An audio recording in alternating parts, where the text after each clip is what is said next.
आपण आपली पूर्ण महसूल प्रशासन आहे, त्याच्यामध्ये SDO, तहसीलदार, SIOs, पूर्ण सप्लाय डिपार्टमेंट, त्यासोबतच पोलीस प्रशासन, SP साहेब देखील माझ्यासोबत आहेत, SDPOs असतील, PIs असतील, या सगळ्यांची आपण बैठक घेतली. त्यांच्यासोबतच पूर्ण ISL, BPCL, HPCL, नायरा आणि रिलायन्स या कंपनीचे सेल्स ऑफिसर्स आणि रिटेल आउटलेट्सचे पण सर्व लोक त्याच्यामध्ये उपस्थित होते आणि पूर्ण स्टॉक पोझिशन आपण घेतलेली आहे.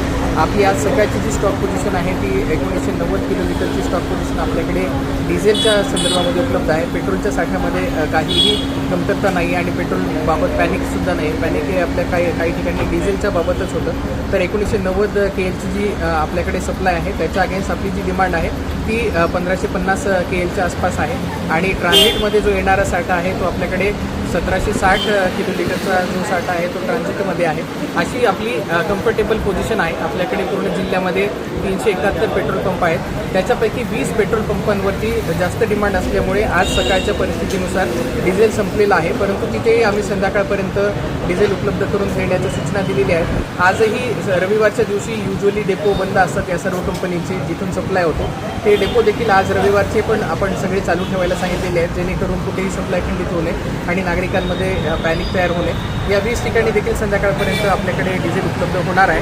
जिथे जिथे डिझेलची कमतरता होईल, कारण आपण बघितलं तर जवळपास 4 दिवसांमध्ये तेवढं डिझेलचा सप्लाय किंवा जेवढा सेल्स या एका पेट्रोल पंपावरून होतो तेवढा एका दिवसामध्ये होत असताना देखील बऱ्याच ठिकाणी आपल्याला आढळून आलेला आहे आणि त्यामुळे कुठे कुठे सप्लायचा आपल्याला कन्स्ट्रेंट आढळून आलेला आहे. परंतु स्टॉक पोझिशन कुठेही कमी नाही. पूर्ण जिल्ह्याचा जर विचार केला आपण सगळीकडे स्टॉक पर्याप्त मात्रेमध्ये आणि येणाराही स्टॉक पर्याप्त मात्रेमध्ये आहे. नागरिकांना माझं आव्हान असेल की आपण घाबरून जाऊ नये, पॅनिक होऊ नये, पॅनिक बाईंग करू नये आणि कुठल्याही खुल्या कंटेनर्समध्ये देखील डिझेल पेट्रोल आपण घेऊन जाऊ नये. ते सेफ नाही आहे. अत्यंत कुठली परिस्थिती जर अशी असेल की कुठे गाडी बंद पडलेली असेल तर तिथे सेफ कंटेनर्स आहेत, त्या सेफ कंटेनर्सच्या द्वारेच हा पुरवठा घेण्यात यावा.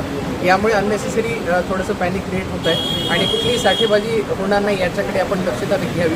आपले पूर्ण SI असेल, सप्लाय डिपार्टमेंटचे लोक असतील आणि पोलीस प्रशासन असेल यांना दर तासाला या 371 पेट्रोल पंपांवरती गस्त घालण्याचे निर्देश देण्यात आलेले आहेत. आता सगळीकडे ऑलमोस्ट स्टॉक पोझिशन व्यवस्थित असल्यामुळे सगळीकडे लाईन ज्या आहेत त्या कमी होताना आपल्याला दिसून येईल. सर, शेतकऱ्यांच्या मनात चिंता आहे की नागरिकीचे दिवस आहे, डिझेल मिळत नाही. शेतकऱ्यांसाठी काय सांगाल तुम्ही?